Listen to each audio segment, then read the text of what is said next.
Isang pinagpalang araw po muli sa inyong mga minamahal na mga kaibigan dito sa Facebook Live. Kumusta po kayo?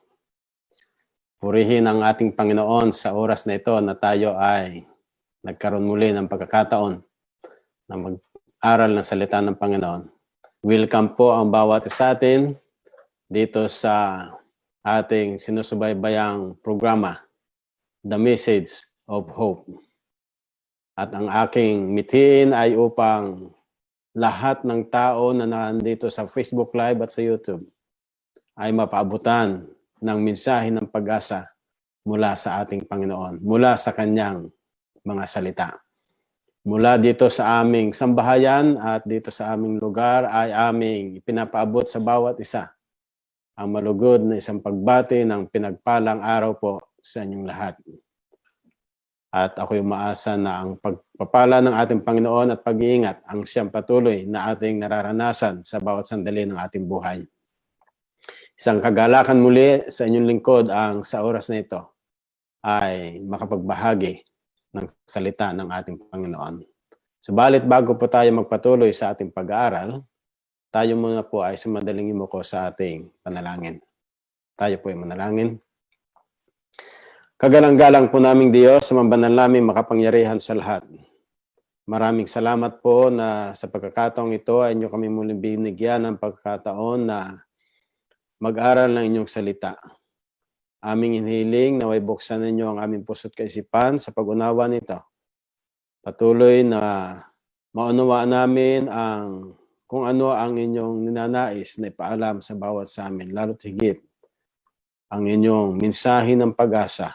Na sa kabila ng kami ay mayroong ganitong karanasan ng buhay na nasa krisis, ay patuloy na kayo ay nagbibigay ng pag-iingat at pagpapala sa bawat sa amin.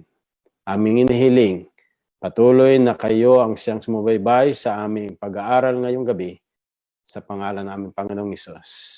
Amen. Muli po, kung kayo po ay mayroong mga katanungan, message nyo lang po ako. Kung kayo po ay mayroong prayer request, message nyo lang po ako upang kung magkaganon ay maisama natin sa ating panalangin. O kaya kung ninanais ninyo na personal, kung kayo may panalangin ay i-message nyo rin po ako. At ako'y maasa na doon sa mga nanonood sa Facebook Live at sa YouTube, kung ano man po ang mga napag-aralan natin, reviewin lang po ninyo. Tingnan din po ninyo sa YouTube kung ano yung mga topic na ating pinag-aralan at inyong isulat po rin yung pangalan ko para mas madali ninyong masumpungan. At nandoon, makita ninyo, marireview ninyo ang ating mga pinag-aralan. Kung kayo po ay may mga ballpen at papel, inyong isulat lang po upang kung magkaganoon ay inyong matingnan din sa inyong banal na kasulatan, yung ating mga pinag-aaral. Kung kaya nga sa oras na ito ay isang napakahalagang muli ang tayo ay mag-aral ng salita ng ating Panginoon at ating aalamin sa oras na ito ang mensahe na kung saan ay napakahalaga. Nais ko lang pong i-share sa inyo ang ating screen sa ngayon. Ang The Message of Hope. Ang mensahe ng pag-asa. Ang inyong lingkod po, T.O.D. Malabanan. Sa inyo ay bumabating muli. Nung ating pong pinag-aralan noong nakalipas, isa po sa napakahalaga na pag-aaral ay yung may kinalaman sa patanggap natin sa ating Panginoon bilang personal nating tagapagligtas sa pamagitan ng bautismo. Na ang simbolo nito ay yung tayo ay maililibing sa libingang tubig yung ating makasalanang likas. At kapag tayo ay binago ng ating Panginoon sa pamagitan ng ating Panginoong Hesus, sa pagtanggap natin sa Kanya, nang tayo ay umalis doon sa tubig, ay tayo na sa bagong nilalang, sabi ng ating Panginoon, sa bagong nilalang na ang lahat ng mga bagay na nakalipas na ay pawang nawala na. Yung ating mga pagkakasala na nakalipas, ito'y pinatawad na ng ating Panginoon. Kaya nga, Ang paanyaya ng Panginoon sa inyo at sa akin ay nandito. Lahat tayo ay mamuhay na makaranas ng pagkabuhay na maguli. Being born again. Yung tayo may panganak sa pamagitan ng tubig at espiritu, sa pamagitan ng bautismo. Kung kayo po ay nagnanais at nagpapasya sa pamagitan ng kapangyarihan ng Banal na Espiritu na siyang gumagabay sa inyo sa inyong pag-aaral, ay i-message nyo lang po ako upang kung saan kayo naroroon ay mapaabutan ko ng kung sino ang naka-assign sa inyong lugar at kayo ay madalaw at kayo ay ma-follow up kung ano pa ang ninanais na inyong malamin, lalo tigit ang inyong pagpapasya. Sa oras ito, mga minamahal na mga kapatid, ay katulad ng nabanggit natin noong nakalipas, ang paanyaya ng ating Panginoon, sang-ayon doon sa Romans 12 verses 1 and 2. I beseech you therefore, brethren, by the mercies of God, that you present your bodies a living sacrifice, holy, acceptable to God, which is your reasonable service. Ipinmamanhik daw po sa atin, mga minamahal na mga kaibigan, mga kapatid ng ating Panginoon. Alang-alang sa kanyang kahabagan ay iharap natin ang ating katawan na isang haing buhay sa kanya, nakatanggap sa kanya, at ating malaman yung tamang paglilingkod. At ang sabi doon sa verse 2, and do not be conformed to this world, but be transformed by the renewing of your mind, that you may prove what is that good and acceptable and perfect will of God. So maliwanag po dito, sinasabi ng ating Panginoon na huwag daw tayong magsiayon sa sanlibutan ito, kundi magkaroon tayo ng pagbabago.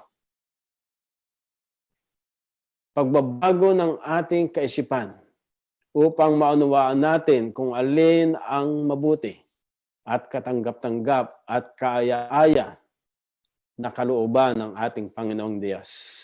Kung kaya nga't ang paanyaya sa atin, ipinamamanhik sang-ayon ni Apostol Pablo, ipinamamanhik ng ating Panginoon sa bawat sa atin. Huwag tayong magsiayon sa sanlibutan ito, kundi magkaroon ng pagbabago. Yung pagtanggap natin sa ating Panginoon, yung pagbabagong iyon, ang siyang hinihiling niya na hanggang sa siya'y dumating ay ating kamtin, ating ipamuhay. Sa oras na ito ay ating pag-aaralan ang isang napakahalaga. Sabi dito ay, we will prove what is good and acceptable and perfect will of God. And the title of our study for this evening is about the good stewards. Kung paano natin malalaman yung mabuti na tayo ay katiwala. Ano ba yung stewards? Katiwala. Yung pagiging mabuting katiwala ng ating Panginoong Diyos. Yun yung ating pag-aaralan ngayon. Tunay po na napakahalaga sa oras na ito o sa panahong ito na ang ating kapanahonan, ang sabi dito ay life is extremely uncertain. Ang ating buhay sa ngayon ay hindi natin tiyak kung ano ang mangyayari. Sa kabila ng ganitong karanasan na tayo ay mayroong COVID-19 virus o Coronavirus Disease 2019 sa ating kapaligiran. Worldwide, ito po'y naranasan. Hindi natin alam kung ano ang mangyayari sa hinaharap, sa kinabukasan. Maaring tayo malusog ngayon, subalit pagkalipas ng mga ilang araw, hindi natin alam. Kaya nga't ang paanyaya sa atin, tayo ay sumunod palagi sa mga protocol ng mga dalubhasa na mga nagbibigay ng ulat para sa atin na tayo'y sumunod sa batas pangkalusugan. Mga protocol na dapat nating gampanan. At ang kasaysayan ngayon, ang karanasan sa ngayon, pambuong sanlibutan, kung at papansinin na dulo nitong COVID na ito, sang-ayon po sa updates na aking nakita sa internet, worldwide, ang cases ng COVID-19, more than 41 million. Dami po, no? Napakarami. Sa US pa lamang, mayroon ng 8.5 million na cases. Diyan sa atin sa Pilipinas, 362,000 plus. Napakarami ng mga tao ang mayroong cases nito. At sa kabila ng karamihan ng mayroong cases, pang sa buong sanlibutan ang namatay na nasa 1.1 plus million. 1,131,759. Napakaraming tao ang namatay. Sa loob lamang yan ang nagsimula noong January. Hindi pa natin alam kung hanggang kailan matatapos. Di po ba? Sa US ang namatay ay 226,000 na, mahigit. Diyan sa atin, sa Pilipinas ay 6,000 plus. Kung ating ikukumpara, yung nagkaroon ng cases at nakarecovered ay halos kaunti lamang ang diferensya. Balit, marami ang namamatay. Ganoon kalupit itong COVID virus na ito. Kaya't ang lubusang pag-iingat ay ating gampanan upang kung magkaganon, hindi tayo mahawaan ito. Ganun pa man, ito ang karanasan ng buhay sa ngayon. At tunay na sa pamagitan nito, ang economic situation natin ay naging isa na ring political issue. The economy has become a major political issue even this time that there is election coming, especially in USA. In USA, next month, there will be election. Dito sa British Columbia, mayroon din kaming election dito. Na ito ay gagampanan sa October 24. Pero kami ay nakaboto na, early voters. Madali lang ang pagboto dito. Sa loob ng 2 minuto tapos ang pagboto. Ganun pa man, ito ang sitwasyon sa ngayon. Ang economy ay isang napakalaking issue sa ating kapanahonan sa ngayon. Gawa nitong virus na ito, ano ang mga plano ng ating pamahalaan para dito? Ang ating ekonomiya, ang sabi dito, the stock market has fluctuated dramatically from record highs to unusual lows.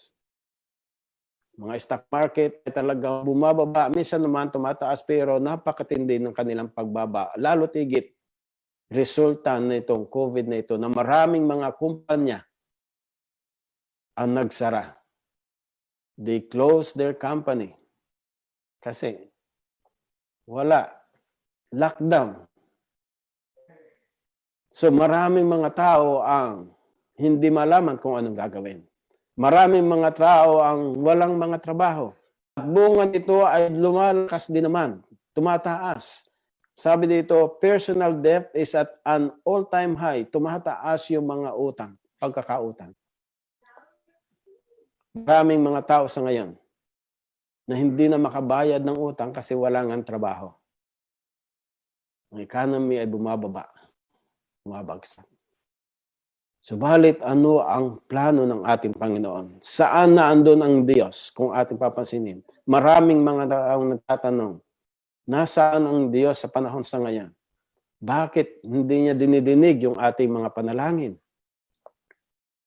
Alam po ninyo, mga minamahal ng mga kapatid, mayroong solusyon ang ating Panginoon sa panahon ito. Solusyon niya dito kung ating titingnan sa aklat ng Revelations, sa aklat ng Apokalipsis. Liwanag doon sa Revelation chapter 18. Sinasabi doon, the fruit that your soul long for has gone from you. And all the things which are rich and splendid have gone from you. And you shall find them no more at all. Ang mga bunga raw po ng ating mga pinananabikan na mga maaring magandang trabaho natin, nananabik tayo na magkakaroon ng magandang resulta, subalit darating sa isang pagkataon na ito'y mga wawala, na hindi natin ito masumpungan. Ang sabi dito, the merchants of these things who became rich by her will stand at a distance for fear of her torment, weeping and wailing, for 1 hour such great riches came to nothing. Yan po ang karanasan sa buhay ngayon. Maraming mga tao ang umiiyak. Sila'y nangangalugi sa kanilang mga business. Maraming bankrupt na mga kumpanya. Bumababa ang ekonomiya. Sabi dito, ang kanilang mga kayamanan, kung paanong noon, sila'y sana, pero darating ang pagkakataon, masusumpungan na sila'y nangatatakot doon sa kawalan, doon sa pagkalugi, gawa nitong pandemic nito, ng crisis na ito. Their riches, great riches, will come to nothing. Samantalang ito ay inihula, mga minamahal na mga kapatid, mga kaibigan, ni Juan Revelador sa kanyang sulat. Maliwanag na ito'y sinabi niya na in the last days, financial crisis will happen. Nang sabi doon sa aklat ng James. James chapter 5 verses 1 to 3. Come now, you rich, weep and howl for your miseries that are coming upon you. Your riches are corrupted, and your garments are moth-eaten. Sinasabihin dito mga minamahal na mga kapatid, mga kaibigan, kayong mga mayayaman, hali kayo. Darating ang panahon na ang inyong mga kayamanan ay mga wawala. Na ang inyong mga suot ay wari bang ito ay mawawala at ito ay kakainin lamang ng kung anong mga bagay. Ibig sabihin, mawawalang halaga ang ating mga kayamanan. Darating ang panahon in the last days. And in the continuation of the text, it says, your gold and silver are corroded, and their corrosion will be a witness against you, and will eat your flesh like fire. You have heaped up treasure in the last days. Kung tayo raw ay nangagtipon ng mga kayamanan in the last days, in these last days, darating ang pagkakataon, ang panahon na ang mga gintot, mga pilak na ating mga iimbak, ito'y kakalawangin. Ito'y mga wawala. So ano ang halaga nito sa ating kapanahunan sa ngayon, mga minamahal mga kapatid? Ano ang halaga nito? Ano ang ninanais ng ating Panginoon sa oras nito? The question is, what is God's solution to our financial problems? Yes, my dear friends, brothers and sisters, wherever you are, God has 1,000 of solutions to what our situation right now, especially our financial problems. As we will look at His creation, when He created this earth, it says in Genesis chapter 2 verse 8, and the Lord God planted a garden eastward in Eden, and there He put the man whom He had formed. Makikita natin dito mga minamahal na mga kaibigan, mga kapatid, kung paanong nilalang ng Diyos ang tao at inilagay sila doon sa paraiso ng Eden. Dangan nga lang po, sila'y nagkaroon ng pagkakasala. Kung kaya nga sila pinaalis doon sa paraiso ng Eden. Subalit ano ang puntos dito, mga minamahal na mga kaibigan? Ang Diyos na naglalang ng sanlibutan ito, ang Diyos pa rin ang siyang nagmamay-ari nito, ang Diyos pa rin ang siyang nakakaalam ng mabuti sa inyo at sa akin at sa bawat isa sa atin. At ang pangako niya doon sa aklat ng mga awit, "For every beast of the forest is mine, and the cattle on 1,000 hills." Lahat daw po mga minamahal na mga kaibigan, mga kapatid, na mga hayop ay sa Kanya o mga kung anuman na mga nasa kabundukan ay sa Kanya. If I were hungry, I would not tell you, for the world is mine and all its fullness. In verse 12 of Psalms chapter 50. Maliwanag po dito mga minamahal na mga kaibigan. Ang sabi ng ating Panginoon, ang sanlibutan ito ay sa Kanya. At lahat ng mga bagay na naandito, mismo kahit ang ating buhay, sangayon sa ating pinag-aralan, ay sa Kanya rin. Kaya nga't ano ang meron tayo?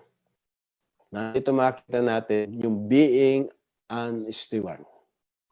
Being a steward of God. Ano ba yung steward? Ipinagkatiwala ng Diyos sa bawat isa sa atin. At ang sabi doon sa aklat ng Psalms 24 verse 1, "The earth is the Lord's, and the fullness thereof, the world, and they that dwell therein." Ano po ang sabi dito mga minamahal na mga kaibigan? Ang sanlibutan ito ay sa ating Panginoon at lahat ng mga nandito. At sino mang tumitira dito, o ano man ang mga narito, ito'y pag-aari ng ating Panginoon. At bunga nito ang sabi doon sa aklat ng mga gawa. Gawa 17, 24 and 25. Acts 17, 24 and 25. God who made the world and everything in it gives to all life, breath, and all things. Ang Diyos daw po na siyang naglikha ng sanlibutan ito at ng lahat ng mga nandito sa sanlibutan. Siya rin naman ang nagbigay ng buhay, ng hininga at ng lahat ng mga bagay. Sa kung ano man ang meron tayo. Kung kaya nga at nandito ang solusyon ng Diyos. Bilang tayo ay Kanyang pinagkatiwalaan ng mga kayamanan o ng kung ano ang ating mga pag-aari o ng kahit ano ng meron tayo sa ngayon at ng ating buhay. Bilang katiwala, mayroong mga prinsipyo na nais kong ibigay sa bawat isa sa atin sa oras na ito. God's economics is principle number 1. Since God created me and sustains my life, everything I have is really His. Ang unang prinsipyo, mga minamahal na mga kaibigan na ating makikita, bilang tayo katiwala ng Diyos, sapagkat tayo ay nilalang ng Diyos at Siyang nagbigay sa atin ng buhay, anuman bagay na mayroon tayo, ito ay sa Kanya. Napapaloob sa Kanya. Kaya nga't ang sabi doon sa aklat ng Deuteronomy, chapter 8, verse 18, "And you shall remember the Lord,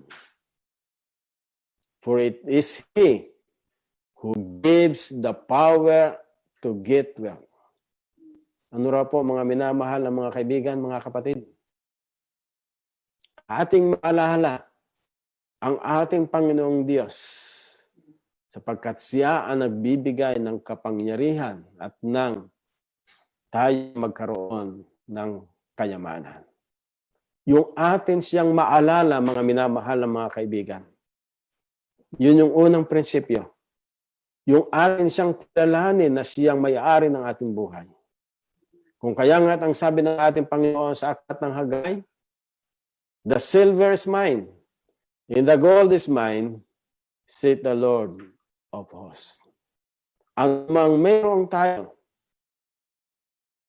sabi ng ating Panginoon, ito ay sa Kanya. Ang mga pilak, mga ginto, o mga kayamanan, ito ay sa Kanya. Ipinagkatiwala lamang niya ito sa bawat isa sa atin.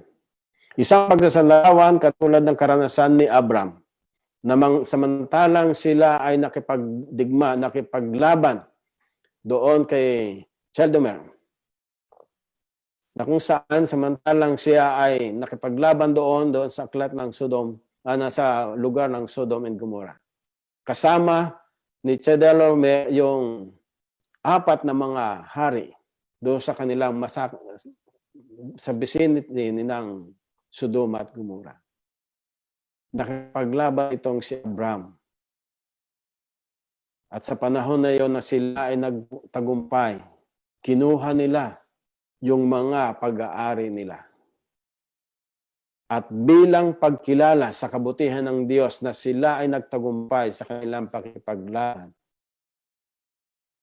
nandoon sila ay nangagbalik sa ating Panginoong Diyos ng tamang kaloob na binigay ni Abraham kay Melchizedek na hari ng Salem.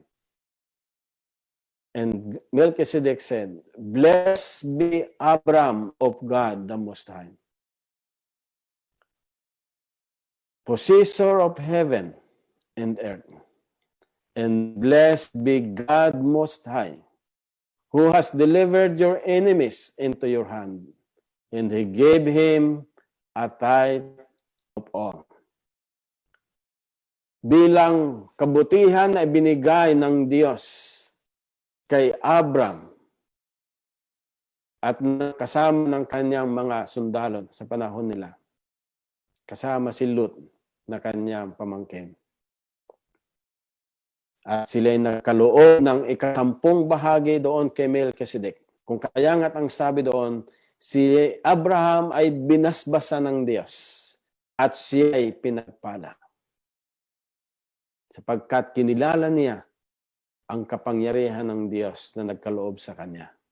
Isa pang pagsasalawan na dito makikita natin, binigay ni Abraham kay Melchizedek ang 10 bahagi ng mga samsam na kanyang dinala. In giving tithes, Abraham acknowledged God's goodness. Sa pagbibigay ng 10 bahagi, kinilala niya ang kabutihan ng Diyos.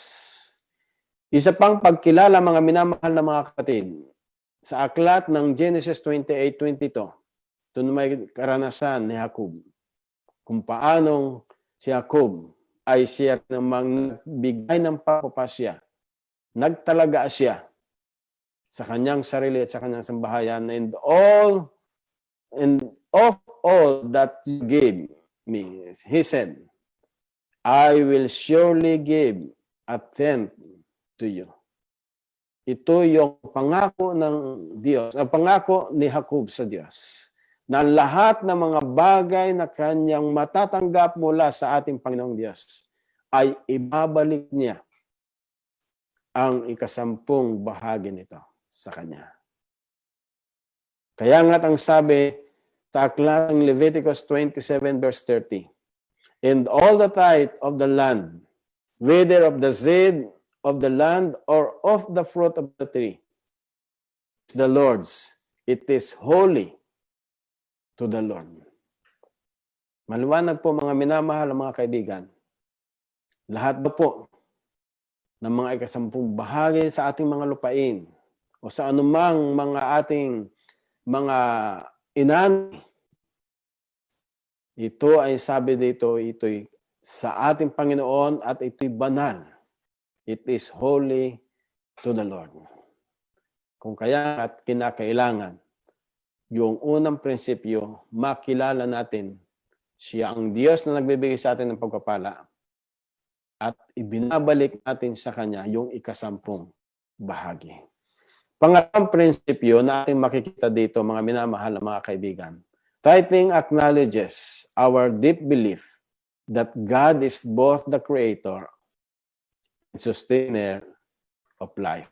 Yun yung pangalawang prinsipyo na ating kinikilala. Sa pamagitan ng pagbabalik natin ng 10 bahagi, ay ating kinikilala ng malalim na pagtitiwala o pananampalataya na ang Diyos ang siyang may likha sa atin at siyang nagbibigay sa atin ng buhay. Isang napakagandang pagsasalarawan na ibinigay sa atin ni Propeta Malakay sa aklat ng Malakay 3 verse 8 up to 10. Makikita natin doon. Ang sabi doon, will a man love God? Nananakawan ba ng tao ang Diyos? Yes, ang sabi doon sa pagpapatuloy. Yet you have robbed me. But you say, in what way have we robbed you? And God says, in tithes and offerings. Ang sabi ng ating Panginoon, yes, kayo ay gumagawa ng pagnanakaw sa akin. Maaring may tanong natin, paano natin nananakawan ng Diyos? Isang katanungan din naman na kanilang sinabi. Subalit dito, ito is pamagitan ng mga ikasampung bahagi at mga handog. Kung kaya nga't ang sabi niya doon sa verse 10, bring all tithes into the storehouse, that there may be food in my house, and try me now in this, says the Lord of hosts, if I will not open for you the windows of heaven, and pour out for you such blessing, that there will be no room enough to receive it.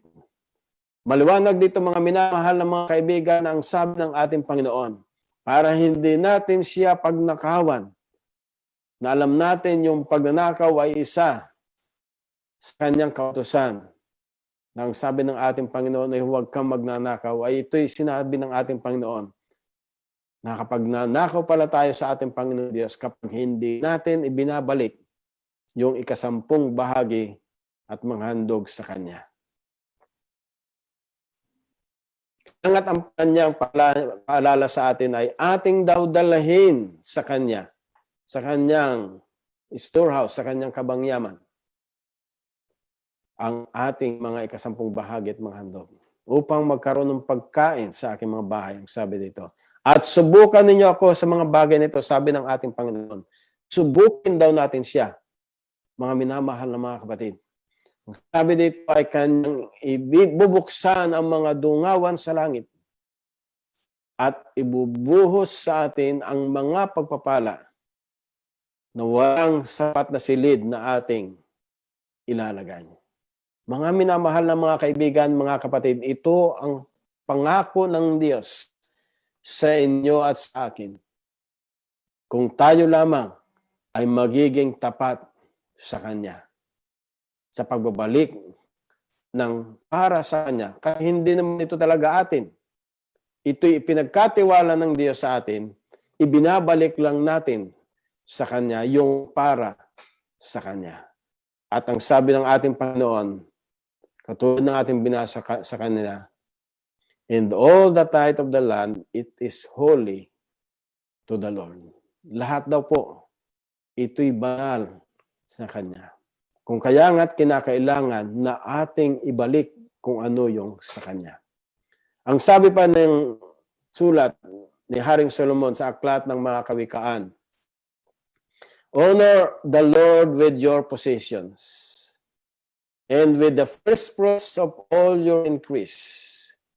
So your barns will be filled with plenty, and your vats will overflow with the new wine. Ang sabi dito mga minamahal na mga kaibigan, mga kapatid, ay ating igalang, irespeto ang Diyos sa lahat ng ating mga pag-aari. Ano man ang ating mga tinanggap na mga increase sa ating mga pag-aari, ating kilalanin siya na siyang may-ari. Upang kung makaganoon ang pangako niya dito, patuloy na tayo ay kanyang bibigyan ng mga kayamanan at mga pagpapala. Overflowing ang ibibigay ng Diyos sa bawat isa sa atin.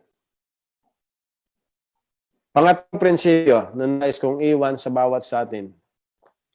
In God's economics, principle number 3 is giving with the right motive opens our hearts to receive spiritual and material blessings from God. Yung tayo raw po mga minamahal na mga kaibigan ay magbigay na mayroong tamang motibo upang kung magkaganon, mabuksan ang ating mga puso sa pagtanggap ng mga espiritual at mga material na mga pagpapala mula sa ating Panginoong Diyos. Katulad ng binanggit ng ating Panginoong Hesus sa aklat ng Matthew, Kapitulo 23, chapter 23, verse 23. He said, "Woe to you, scribes and Pharisees, hypocrites, for you pay tithe or mint, anise, and cumin, and have neglected the weightier matters of the law, justice and mercy and faith. This you ought to have done without leaving the others undone." Ano po ang sinasabi dito mga minamahal na mga kaibigan?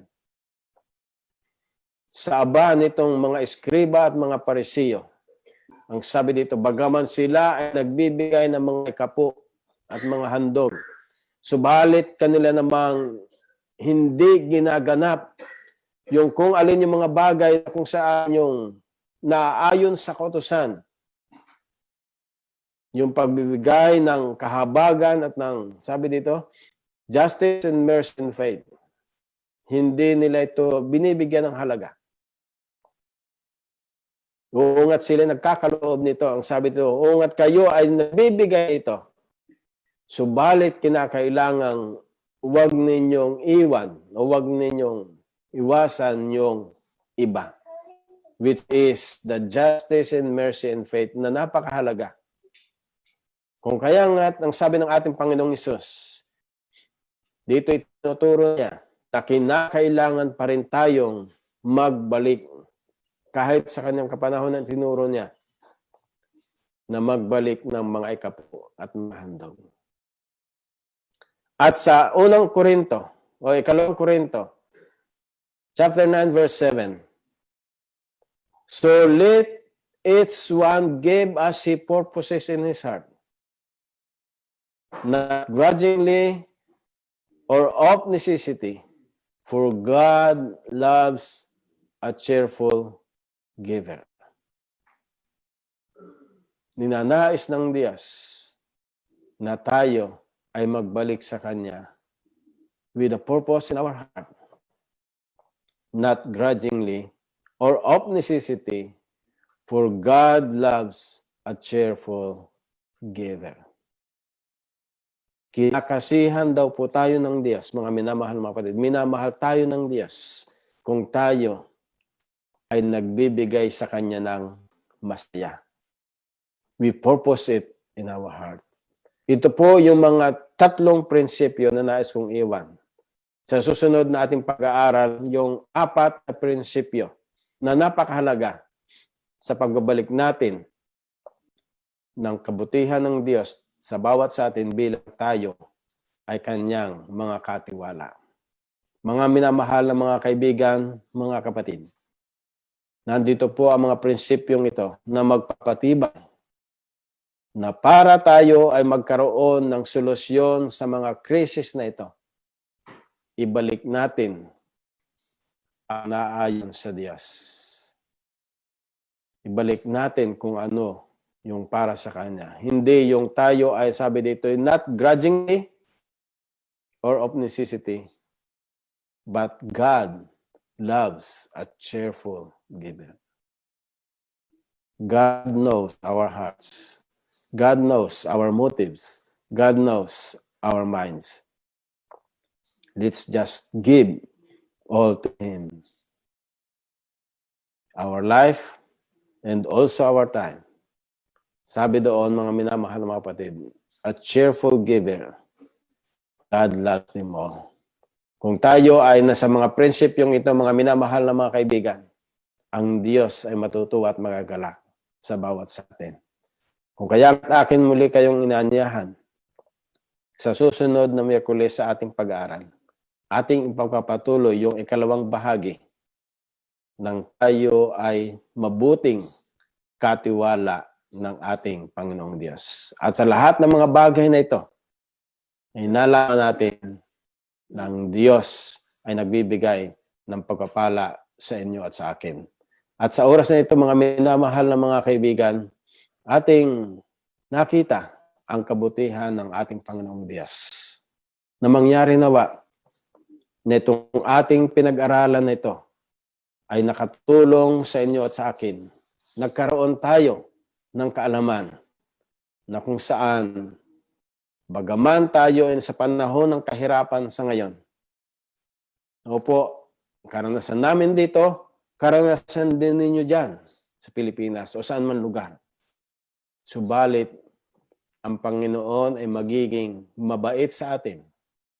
Ang Panginoon ay magiging malapit sa atin kung masusumpungan niya tayo na namumuhay na nagiging tapat sa Kanya hanggang sa siya dumating.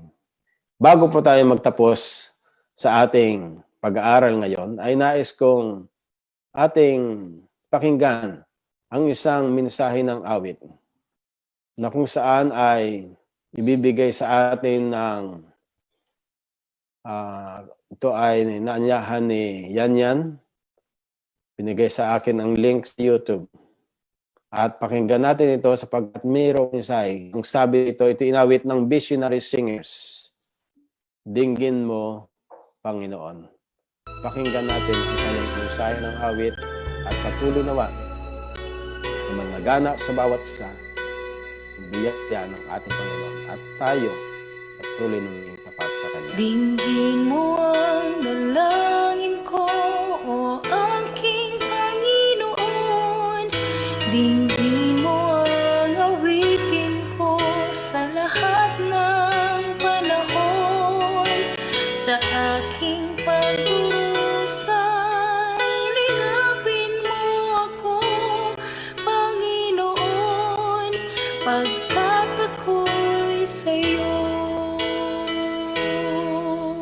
Dinggin mo ang dalangin ko, o aking Panginoon. Dinggin mo ang awitin ko sa lahat ng panahon. Sa aking pagdurusa, ilingapin mo ako, Panginoon, pagkat ako'y sa'yo. Tanging ikaw, Panginoon, ang siyang tapat sa habang panahon. O dinggin mo ang awitin ko, dalangin kong alay sa'yo. Sa aking pagdurusa, ilingapin mo ako, Panginoon, pagkat ako'y sa'yo.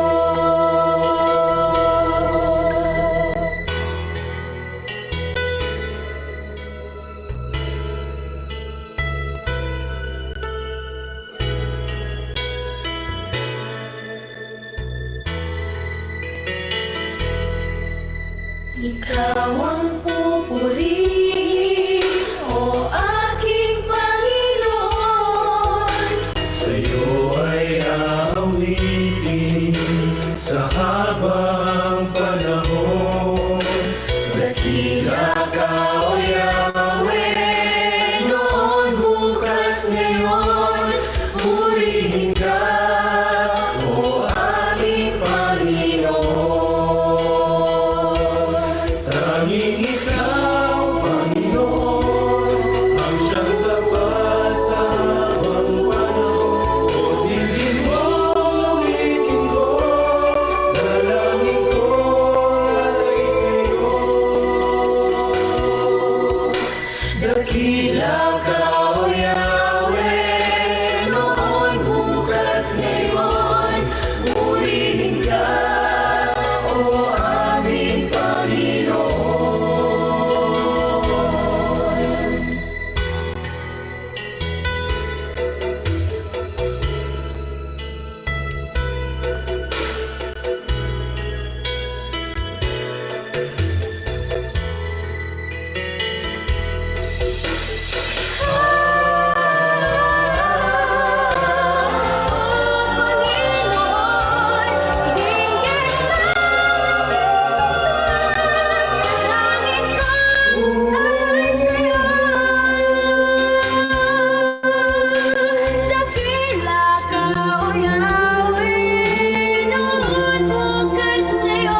po mga minamahal na mga kaibigan, purihin ang pangalan ng ating Panginoon.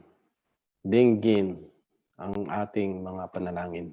Sa oras na ito, nawa ang mga ating napag-aralan ay nakapagbigay sa bawat sa atin ng panibagong kaalaman, dagdag pagkakilala sa ating Panginoong Diyos bilang siyang may-ari ng ating buhay at ng kung anong mayroon tayo sa ngayon. Bago pa tayo magtapos, tayo muna po'y sumandaling yumuko sa ating panalangin.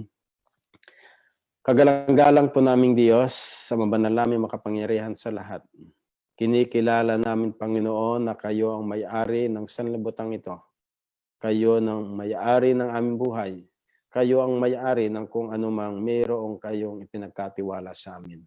Aming inihiling mahal na Diyos, nawa sa mga prinsipyo na aming pinag-aralan, lalo't higit ang pagbabalik namin ng tamang ikasampung bahagi at mga handog para sa inyo ay patuloy na aming may pamuhay upang kumagkaganon sa inyong pangako na kung kami ay magiging tapat sa pagganap nito, ay lubos na inyong pagpapalain ang bawat isa sa amin.